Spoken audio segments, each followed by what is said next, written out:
साथियों, जय हिंद, वंदे मातरम, जय जगत। अभी से कुछ देर बाद आचार संहिता लग जाएगी। 2024 का महान चुनाव है।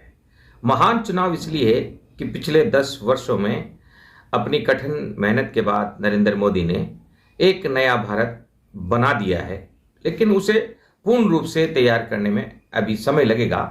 तो क्या जनता उस पूर्णता को प्राप्त करने के लिए नरेंद्र मोदी को 400 पार लगाएगी या जनता इस बार खिचड़ी बनाएगी? बहरहाल गांधी टीवी लगातार अपने संघर्ष के पथ पर अग्रसर है। गांधी टीवी अपनों से भी लड़ रहा है, गैरों से भी लड़ रहा है। गांधी टीवी को हर जगह पर मुश्किलों का सामना भी करना पड़ रहा है। पिछले चुनाव से 2 दिन पहले, पिछले चुनाव की आचार संहिता लगने के 2 दिन पहले हमने एक फार्मूला फिट किया। उस फार्मूले के तहत राष्ट्र स्तर से एक फोन आया सत्तारूढ़ दल के मुख्यमंत्री कार्यालय में, और वहां से एक फोन गया बड़े अधिकारी के पास। उस बड़े अधिकारी से एक फोन गया नीचे कलेक्टर के लेवल पर, और वहां से हमें वह महान पत्र मिला जिसमें कहा गया था कि हम कच्ची बस्तियों में रहने वाले लोगों की वर्तमान स्थिति का नक्शा संधारित करना चाहते हैं, उनकी जानकारी जुटाना चाहते हैं। ग्रामीण क्षेत्रों में कई जगहों पर हमारे काम शुरू हो रहे हैं, चल रहे हैं, लेकिन शहरों में दिक्कत थी। शहरों में दिक्कत इसलिए थी कि गांधी टीवी यह भली भांति जानता था कि शहर की कच्ची बस्तियों में माफियाओं का राज है। लिहाजा हमें पता था कि यहां माफियाओं से टकराना पड़ेगा और उनकी चालाकियों से टकराना पड़ेगा। लेकिन फिर भी हमने हिम्मत कर जयपुर की लगभग 10 कच्ची बस्तियों में काम करना शुरू किया, और उन 10 के 10 कच्ची बस्तियों में कुछ न कुछ दिक्कतें थी। कुछ कच्ची बस्तियां इतनी महान थी कि उन लोगों ने हमारी भावनाओं को समझा और हमारे काम की कार्यप्रणाली को समझा, और वे हमारे साथ पूर्ण रूप से लग गए। एक बड़ी गलती या कहें कि समझने का फेर, हमने पूरे अभियान की शुरुआत एक कच्ची बस्ती से करने का निर्णय लिया। सभी कच्ची बस्तियों से करने के बजाय एक कच्ची बस्ती में वहां से शुरू करेंगे, वहां से फिर बाकी 10 कच्ची बस्तियों को जोड़कर उस अभियान को आगे बढ़ाएंगे। यह गलती हमारे लिए तब भारी पड़ गई जब उस कच्ची बस्ती के शराब माफिया, नशा माफिया और भूमाफियाओं की मिलीभगत के कारण जनता गुमराह हो गई। हर बड़े अभियान में आर्थिक संसाधन की जरूरत होती है, लिहाजा गांधी टीवी सबसे चंदा लेकर आगे बढ़ रहा था। लेकिन माफियाओं ने देखा कि ये ईमानदार लोग हैं, ये किसी गलत व्यक्ति से पैसा नहीं लेंगे। अगर गांधी टीवी आज भी चाहे तो गलत व्यक्ति से पैसा ले तो लगभग 1 करोड़ के आसपास हमारे पास पैसा आ सकता है, लेकिन एक अच्छे अभियान में गलत व्यक्ति से कैसे पैसा लें, इसलिए हमने जनता से ही चंदा लेना उचित समझा, और उसके बदले में हमने कार्यप्रणाली आगे रखी। लेकिन वहां शराब माफियाओं को लगा कि अगर गांधी टीवी काम करेगा, नशा माफियाओं को लगा, भूमाफियाओं को लगा कि अगर गांधी टीवी काम करेगा तो उनकी पोल खुल जाएगी। कच्ची बस्तियों में जो सबसे बड़ी दिक्कत है वो यही है कि कच्ची बस्तियों में ही कुछ लोग ऐसे रहते हैं जो जमीनों के गोरख धंधे में शामिल रहते हैं। और गलती पकड़ना कोई बड़ी बात नहीं है, क्योंकि जिन जगहों पर खाली भूखंड है और जहां स्टे होल्डर हैं, वहां अगर कोई निर्माण कार्य हुआ है तो गूगल मैपिंग से पता चल सकता है। और इस लड़ाई को हमने बाबा रामदेव नगर से शुरू किया, तो हमारी लड़ाई पहुंची बस्ती के ही कुछ लोगों के खिलाफ, जिनमें श्रवण लोहार द्वारा बोधशाला को कब्जा करना और उसको कब्जा कर उसके आसपास की जमीनों को बेचना पाया गया। लुनिया सिंह को मिलीभगत के रूप में लोगों ने इंगित किया, और उसी बस्ती के रहने वाले राहुल तिवारी और मोहन खटार से भी हमारी बहस इसलिए हुई क्योंकि बस्ती के नजदीक ही जो दूसरी भूमि है वहां पर संजय शर्मा सक्रिय हैं।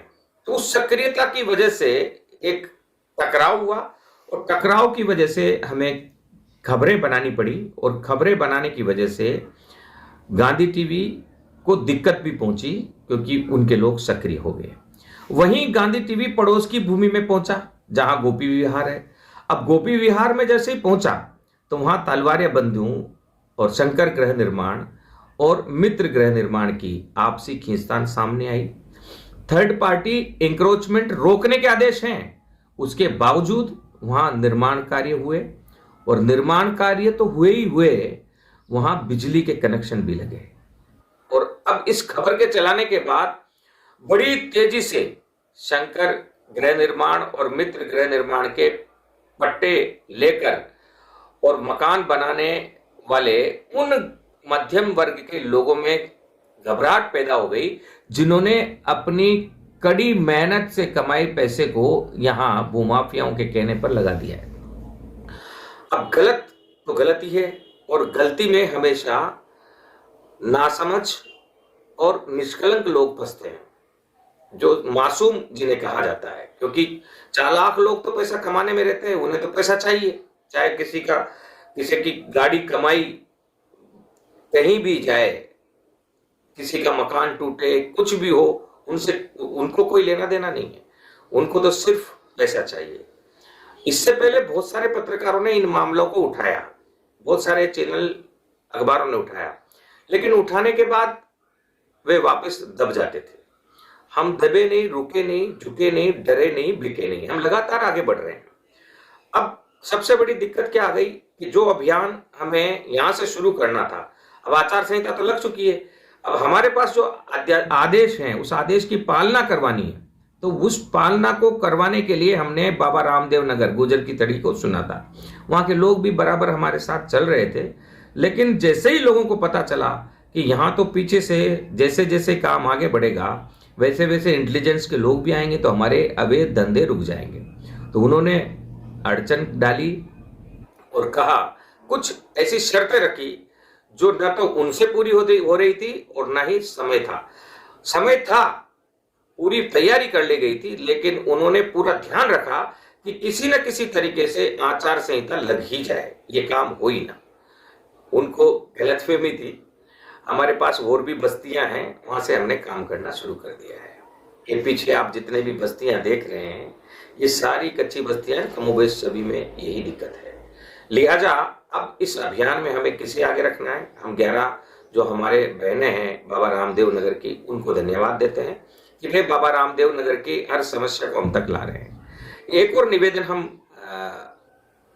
जो प्रेम कोहली हैं बाबा रामदेव नगर के अध्यक्ष, उनसे निवेदन करना चाह रहे हैं कि आप अब चंदा न हुआ है, किसी भी बाबा रामदेव नगर में हमने चंदा लेना बंद कर दिया है। पैसों की तो जरूरत है, उस जरूरत को हम मंथन कर रहे हैं कि कैसे पूरा किया जाए और इस अभियान को कहां से शुरू किया जाए, क्योंकि पहले ये अभियान बाबा रामदेव नगर से होना था। उसका लाभ बाबा रामदेव नगर को ये होता कि बाबा रामदेव नगर में जो अतिक्रमण है आसपास के, वो सब साफ हो जाते, लेकिन बाबा रामदेव नगर के निवासियों को, वहां के नेताओं को, जो नई कार्यकारिणी बनी, उनमें शामिल कुछ लोगों को यह रास नहीं आया, उन्हें यह रास नहीं आया कि उनकी गलतियां पकड़ी जाए, बाबा रामदेव नगर में रहने वाले लोगों की ही गलतियां पकड़ी जाए, जिससे कि बाबा रामदेव नगर में रहने वाले अन्य लोगों को दिक्कत हो रही है। लेकिन वो उठाना नहीं चाहते थे आवाज, तो वो ये चाहते थे कि ये भी आवाज नहीं उठाएं, गांधी टीवी भी आवाज नहीं उठाए, तो हमारा गला घोट नहीं सकते।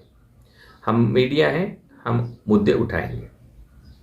बाबा रामदेव नगर में गांधी टीवी जब आया तो 11 लोगों की टीम बनी और उसके साथ हमने काम करना शुरू किया।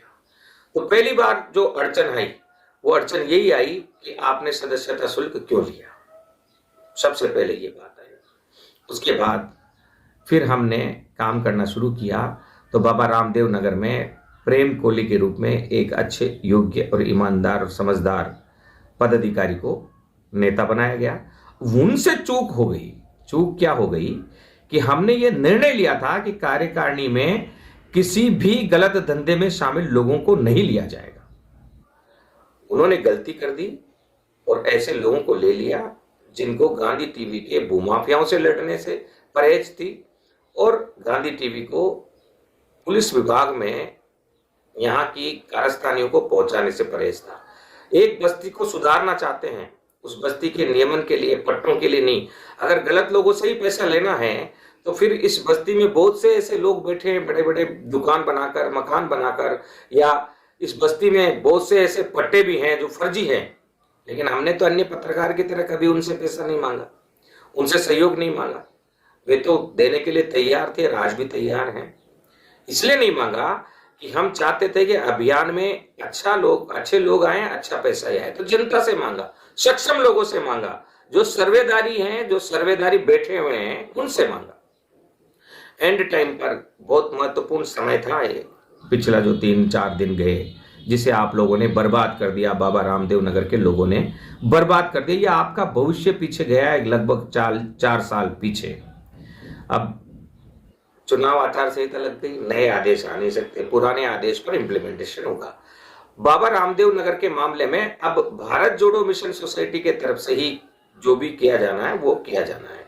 उसके लिए आज हम शाम को लगभग 3 बजे भारत जोड़ो मिशन सोसाइटी के कार्यालय में आपातकालीन बैठक आयोजित कर रहे हैं और बाबा रामदेव नगर से जुड़े हमारे 11 सदस्य और प्रेम नेता और गोपाल गुजराती जी को आमंत्रित कर रहे हैं। अब इसमें भी आप लोग अड़चन मत करना, समझो आप लोग बहुत गलत कर रहे हो, पूरी बस्ती के भविष्य को बर्बाद कर रहे हो अपने स्वार्थ के लिए। हमने साफ कहा है कि अब चंदा हम लेंगे नहीं, हमें नहीं चाहिए चंदा, हम अब अलग तरीके से तय करेंगे और हमारे पास देने वालों की कमी भी नहीं है। अच्छे लोग हैं, उनसे हमने चर्चाएं शुरू कर दी है। फसल कटने वाली है, 10-15 दिन में फसल कट जाएगा। उसके बाद हमारे जो हजारों सदस्य हैं, हजारों जो पदाधिकारी हैं पूरे राजस्थान में जो फैले हुए हैं, वे जयपुर आने लगेंगे और उनका सहयोग हमें मिलेगा। हम इस मुद्दे को प्रधानमंत्री मोदी के समक्ष में उठाना चाहते हैं। इससे पहले भी कई मुद्दे हमने उनके समक्ष में उठाए हैं और उनका हल निकाला है। तो इसका भी हल निकलेगा, कैसे निकलेगा वो हमें पता है। अब दिक्कत क्या आई है कि वो जो आदेश कुछ लोगों के हाथ में लग गए तो उन्होंने ये कहना शुरू कर दिया कि आदेश तो हम भी ला सकते हैं। आदेश लाने के लिए किस अधिकारी को, किस नेता को क्या लेटर लिखा गया है, कितने पापड़ बेले गए हैं, ये आपको पता है क्या? नहीं पता है ना। आदेश लाने के बाद आप क्या करोगे ये पता है क्या? आदेश लाने के बाद आप नाप लोगे, नक्शा संधारित कर लोगे, उसके बाद क्या करोगे ये पता है क्या? नहीं पता, मालूम नहीं है ना। हल्दी की गांठ मिलने पर पंसारी बनने की नीति हमारे लिए खतरनाक होती है। मुझसे कहा गया, कई मित्रों ने कहा कि अनिल जी ये आदेश इनको मत दिखाना, ये बंदर की तरह उछल उछल के खुद ही आगे आएंगे कि हम कर लेंगे, खुद भी नहीं कर पाएंगे और आपको भी नहीं करने देंगे और मासूम जनता का नुकसान हो जाएगा। और वही हुआ, वो गलती हमसे हुई।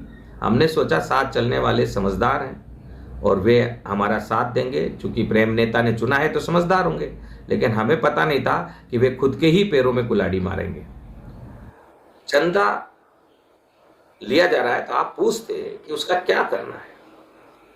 भाई नापने वाला भी आता, अधिवक्ता भी किए जा रहे हैं, सुप्रीम कोर्ट तक के वकील हमने किए हैं, ऐसे ऐसे वकील किए हैं। कुछ दिनों बाद आज मुलाकात थी, आज वे नहीं मिल पा रहे हैं, आज कल और परसों नहीं मिलेंगे, परसों मिलेंगे और कल, आज और कल, यानी 3 दिन के लिए उन्होंने मना किया है। वे एक पैरवी के लाखों रुपए लेते हैं।